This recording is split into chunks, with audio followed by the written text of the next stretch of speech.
Situation हमने माजी में देखी, 2019 में पैदा हुई थी, एंड दैट टाइम आपको याद होगा उस वक्त जो मिलिट्री एस्टेब्लिशमेंट थी वो भी इसी तरह के क्राइसिस का शिकार हुई थी जब जनरल बाजवा साहब ने ये एक्सटेंशन लेनी थी। तो वहाँ पे भी जो 3 साल वो एक्सटेंशन ले रहे थे, तो वहाँ पे तो इस तरह की कोई हमने कोई डिवीजन नहीं देखी, कोई लॉबिंग नहीं देखी, लेटरबाजी फ़ौज में नहीं देखी कि जनरल बाजवा साहब को लेटर लिख रहे हैं, उनके जो इमीडिएट सीनियर हैं वो लिख रहे हो, मीडिया पे बहस हो रही है और डिबेट्स हो रही हैं। तो इसका एक मतलब हम ये भी ले सकते हैं कि military establishment as an institution वो ज़्यादा वो डिसिप्लिन है, ज़्यादा पावरफुल है कि उन्होंने अपनी बातें बाहर नहीं आने देनी। नहीं तो वहाँ भी तो एक्सटेंशन हो रही थी और लॉ बन रहे थे, पार्लियामेंट में लॉबिंग भी हो रही थी, वोट भी बन रहे थे। यहाँ पे हमने देखा कि लॉ बनने लगा है तो ये पूरे के पूरे जजेस एक दूसरे से लड़ पड़े हैं। सर इन दोनों को कैसे कंपेयर करेंगे, जनरल बाजवा साहब की एक्सटेंशन और मौजूदा ये चीफ ये जस्टिस साहब की, दोनों में मतलब है वो आ रही हैं, चेंजेस आ रही हैं, लॉ आ रहे हैं। How do you see that sir? तो आप ये कह रहे हैं कि एक्सटेंशन जब हो रही थी उस वक्त ज्यादा बहस नहीं हुई? नहीं, कोई बात ही नहीं, मैं फौज के अंदर की बात कर रहा हूँ ब्रदर, मतलब मीडिया पे तो हुई थी, फौज के अंदर हमने कोई इस तरह की डिबेट नहीं देखी, लेटरबाजी नहीं देखी, चीफ लिख रहा हो, चीफ को कोई और लिख रहा हो, वहाँ पे कोई डिबेट नहीं थी। वो उस मामले में वो थे मुद्दे थे कि ठीक है चीफ को लॉ के तहत मिल रही है तो मिलती रहे, यहाँ पे वो नहीं है। मैं ये बात कह रहा हूँ सर, या सुप्रीम कोर्ट में सर उसका मुझे एक ही वजह नजर आती है रोक सर, फौज वो आपने सुना होगा, आपको याद होगा DGISPR ने कहा था जिस तरफ चीफ देखता है फौज उधर देखती।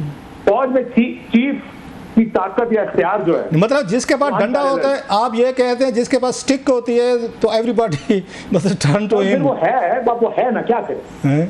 आर्मी चीफ का इख्तियार आप जानते हैं, फौज में सब जानते हैं कि he is all powerful. Chief justice of Pakistan is one and amongst equals.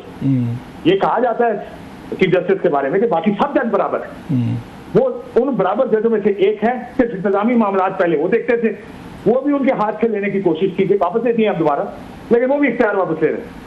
तो जब बराबरी की बात होती है ना, जज बराबर है, मैं अगर खत लिखूंगा चीफ जस्टिस मेरा कुछ नहीं कर सकता तो मैं खत लिख दूंगा, लेकिन अगर मैं आर्मी चीफ के खिलाफ खत लिखूंगा तो वो मुझे उठा के शायद एक तो रिटायर भी कर सकते हैं, हो सकता है मुझे उठा के किसी ऐसे कोने में भेज दें, और इस्तीफा भी ले सकते हैं सर, इस्तीफा भी ले सकते हैं। आपको पता है जनरल रिजवान साहब से भी, उनको भी इसी तरह घर भेजा गया, इस्तीफा तो नहीं था, खैर उनको हटा दिया गया था DGISI की पोस्ट से बाजवा साहब ने। ठीक कह रहे हैं सर, एग्री विद यू, वहाँ पे पावर ज़रा डिफरेंट है। जी सर, काशिफ आवाज़ शायद आप कह रहे हैं, आप बात करें। नहीं मैंने कर ली थी। अच्छा सर, थोड़ा सा इसको, ये तो चलता रहेगा, आप भी मौलाना फजल रहमान साहब के कल उसमें शामिल थे जो उन्होंने IT की थी, जर्नलिस्टों से मीटिंग्स की थी, आपको उन्होंने मना भी किया था कि भाई आप इस तरह की शरारतें ना करें, कोई शरारती सवालात भी आपने किए थे। आप अपनी रीडिंग शेयर करेंगे जो कल 2.5 घंटे की मीटिंग्स हुई है मौलाना साहब की, क्या गुफ्तगू रही, क्या रही, आपका क्या एनालिसिस है कि मौलाना साहब क्या चाहते हैं, मामलात अभी अटके हुए हैं, नहीं अटके हुए? आज PTI के लोग आए हुए थे, उनके साथ भी मौलाना साहब ने कहा ये तरमीमें आप भी ले आएँ, हम भी ले आते हैं, पीपल्स पार्टी को भी कहा है आप भी ले आएँ, हुकूमत को भी कहा है। तो मौलाना साहब तो यहाँ पे चौमुखी लड़ रहे हैं कि हर एक को एंगेज किया हो, ले हो भी मुझसे बात करो, वो तो 3-4 ड्राफ्ट तैयार करने वाले हैं सर।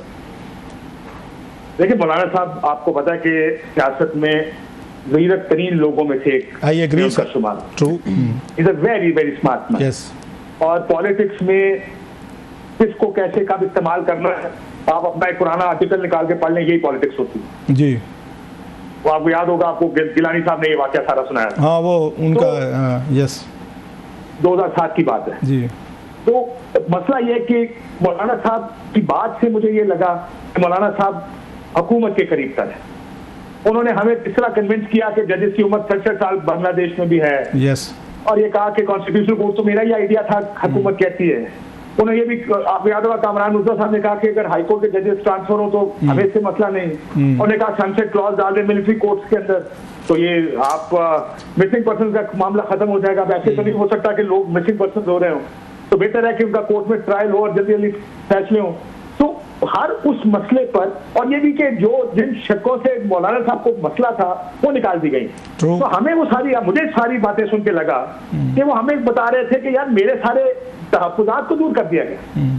अभी वो हुकूमत, देखिए एक बड़ी इंटरेस्टिंग चीज नहीं होगी रोक साहब, अगर हुकूमत के मौलाना के साथ मिलके PTI एक आईनी मसवदा तैयार करती है तो वो इन अ वे PTI का अभी तक मौक़िफ़ ये है कि वो इस पार्लियामेंट की लेजिटिमेसी को तस्लीम नहीं करते। बैठे हुए जरूर है लेकिन उसको तस्लीम नहीं करते। अगर वो कानून साजी और आइन साजी के प्रोसेस में जाएंगे, वोट करेंगे 4 चीजों पे और 4 की मुखालफत करेंगे, then they are legitimizing this government। लेकिन उन्होंने interesting वोट, मैं आपकी होगा बात काट रहा हूँ, उन्होंने वोट तो किया हुआ है सर। उन्होंने या सदारती इलेक्शन पे वोट डाला, उन्होंने महमूद अचकज़ई साहब को जो डाला, जब प्राइम मिनिस्टर का वोट था, मैं गलत नहीं कह रहा, उमर अयूब खान साहब को डाला, तो ऑलरेडी वो तनख्वाहें, पर्क्स, प्रिविलेज, अलाउंसेज, वोटिंग शोटिंग वो तो सारी कर रहे हैं सर। इसमें तो कोई क्वेश्चन ही नहीं रह गया कि वो। लेकिन सर हुकूमत को लेजिटिमेट नहीं समझती, वो इस हुकूमत को, शहबाज शरीफ साहब को लेजिटिमेट वज़ीर आज़म नहीं समझते। वो ये कहते हैं कि इनकी 17 सीटें थी, ये सीटें हमें मिलनी चाहिए।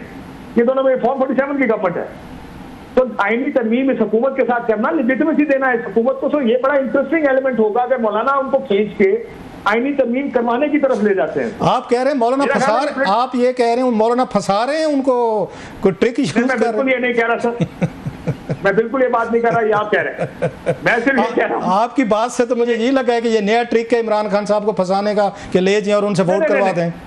मैं ये कह रहा हूँ इसका कॉन्सिक्वेंस, जो आज की मीटिंग हुई मेरे लिए बड़ी सरप्राइजिंग थी। ये मीटिंग जब सलमान राजा साहब ने की, मौलाना साहब हमारे साथ हैं और उन्होंने कहा कि इकट्ठे मुसवदा बनाएंगे, तो मुझे तो ये लगता है कि अगर मेरे लिए बड़ा इंटरेस्टिंग होगा ये देखना कि क्या पीटीआई उस मुसवदे की तरफ जाएगी, आईनी तरमीम में किसी चीज की हिमायत या मुखालफत करेगी।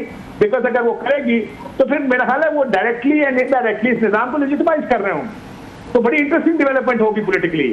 राइट। अच्छा सर, लास्टली ज़रा थोड़ा सा इमरान खान साहब की लाइन फिर दोबारा हार्ड हुई है। रऊफ हसन साहब कह रहे थे जी हम सबसे बात करेंगे, फौज से करेंगे, एजेंसियों से, मतलब एस्टेब्लिशमेंट का ओवरऑल हम सबसे बात करेंगे। खान साहब ने आज कह दिया जी उनको गलत फहमी हुई, हम किसी से नहीं बात करेंगे। ये क्या बात है? रऊफ हसन साहब अपनी अलहदा से पार्टी चला रहे हैं, अपना थिंक टैंक चला रहे हैं, जो वो उनका दिल करता है कह देते हैं। खान साहब कहते हैं उनको पता ही नहीं है, या ये कोई गुड कप बैड कप खेला जा रहा है कि आप जो हैं आप कहेंगे हाँ हम करना चाहते हैं बात, रऊफ हसन साहब मैं कहूँगा नहीं करना चाहते, जैसे नवाज शरीफ साहब, शहबाज शरीफ साहब खेलते थे पुराना खेल जो है गुड कप बैड कप। तो how do you see that sir? Sir मेरा नहीं ख्याल है गुड कप बैड कप है। ओके, मेरा ख्याल है ये जो रऊफ हसन साहब ने कहा, एक सवाल के जवाब वसीम बदामी को कहा उन्होंने जी, मुझे ये लगता है कि लाजमी पीटीआई की पॉलिसी यही रही। और आज भी अगर फौज मुज़ाकरात का इशारा दे, मैं आपको बता दूं तहरीक इंसाफ तैयार हो। तहरीक इंसाफ की इतनी सख्त पोजीशन इसलिए है क्योंकि फौज की तरफ से इशारा नहीं, या वो किसी मुज़ाकरात के लिए तैयार नहीं। मैं इनकी position actually would want to see कि कल अगर वो कहते हैं आए मुज़ाकरात के लिए मेज पर बैठे, तब तहरीक इंसाफ का रिएक्शन करो। क्या वो ये कहेंगे कि हमने आपसे मुज़ाकरात नहीं करने? अगर नहीं करने तो किससे करने? फिर तो आपको हुकूमत से करने चाहिए। एक चीज उन्होंने बार बार कही है कंसिस्टेंटली, सियासतदानों से मुज़ाकरात नहीं करेंगे। उन्होंने सिर्फ ये कहा कि हम एस्टैब्लिशमेंट से बात करेंगे। मुझे लगता है एस्टैब्लिशमेंट उनसे बात करने को फिलहाल तैयार नहीं, इस वजह से वो ये कहते हैं कि हमने भी बात नहीं करनी। असल मसला अगर टेबल पे ऑफर आई फिर देखते क्या होता है। बहुत शुक्रिया सर।